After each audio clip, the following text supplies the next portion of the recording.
নমস্কার, কলকাতা টিভি ডিজিটালে আমি অঞ্জন।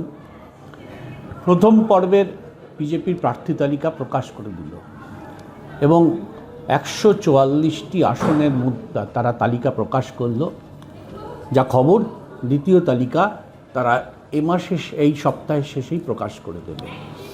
এটা কিন্তু একটা বিরল ঘটনা রাজ্য বিজেপির ক্ষেত্রে, কারণ রাজ্য বিজেপি সবচেয়ে শেষে তালিকা প্রকাশ করতো। এবার কিন্তু অত্যন্ত তৎপরতার সাথে সেই তালিকা একদম প্রথমে প্রকাশ করলো তারা। প্রথমেই বলতে হয় যে এক ঝলক 144 জন তালিকার মধ্যে 10 জন মাত্র মহিলা স্থান পেয়েছে।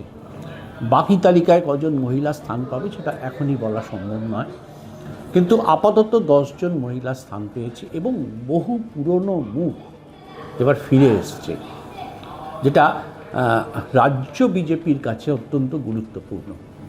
কারণ নতুন রাজ্য সভাপতি যিনি হয়েছিলেন শ্রমিক ভট্টাচার্য, তিনি পুরনো দিনের বিজেপি কর্মী। তিনি বলেছিলেন পুরনো আর নতুনের মধ্যে তিনি সমন্বয় করবেন।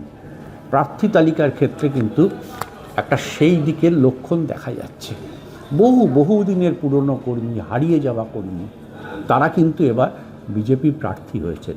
সবচেয়ে উল্লেখযোগ্য হচ্ছে দুধকুমার মণ্ডল ময়ূরেশ্বরের কেন্দ্রে, যিনি কার্যত বিজেপির গোষ্ঠীদ্বন্দ্বে তিনি বিজেপি থেকে অফ হয়ে গেছিলেন এবং নিজের জীবন চালানোর জন্য, সংসার চালানোর জন্য একটা এজেন্সির বিমা তৈরির একটা এজেন্সির কাজে যুক্ত হয়ে পড়েছিলেন।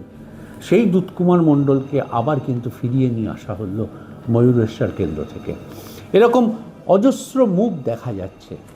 একটা জিনিস বোধহয় বলা ভালো, যে গতবারে যারা জয়ী হয়েছিল তাদের এখনও পর্যন্ত সেভাবে কেউ বাদ যায়নি। যা তালিকা বেরিয়েছে, সব তালিকা এখনও বেরোয়নি।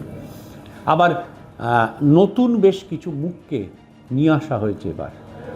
যেমন ধরুন, সজল ঘোষকে নিয়ে আসা হয়েছে, রুদ্রনীল ঘোষকে নিয়ে আসা হয়েছে, কৃষ্ণেন্দু মুখার্জিকে নিয়ে আসা হয়েছে। জগন্নাথ চ্যাটার্জি গতবারও দাঁড়িয়েছিলেন, এবারও দাঁড়িয়েছেন।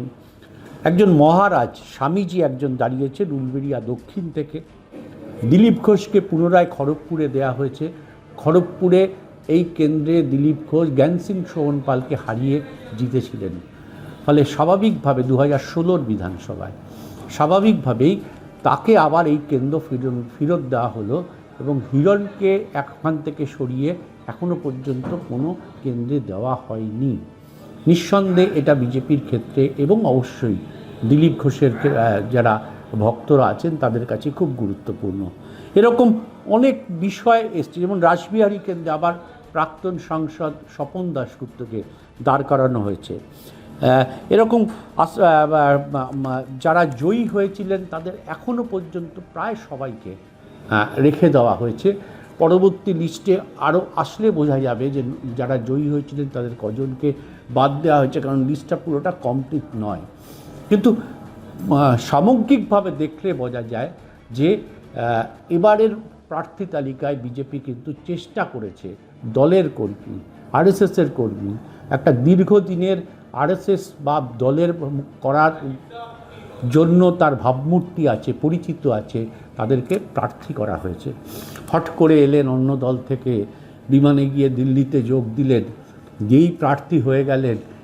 2021-এ যে চিত্রটা দেখা গেছিল, এখনও পর্যন্ত 144 জনের যে তালিকা বেরিয়েছে তাতে কিন্তু এই চিত্রটা নেই।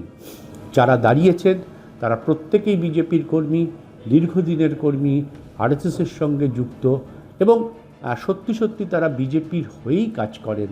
ফলে নিঃসন্দেহে এটা বলা যেতে পারে যে এবার বিজেপি যে গুরুত্ব দিতে চেয়েছিল, যে বলতে চেয়েছিল তারা যে পুরনো এবং নতুনের সমন্বয় করবেন, সেই কাজটা কিন্তু তারা করেছেন। আপাতত 144টা তালিকা দেখে, 44 জনের তালিকা দেখে বোঝা যাচ্ছে। পরবর্তী তালিকা দেখে হয়তো আরও পরিষ্কার হবে যে ধারায় তারা 144 জনের প্রার্থী ঘোষণা করেছেন সেই ধারা কতটা বজায় থাকবে।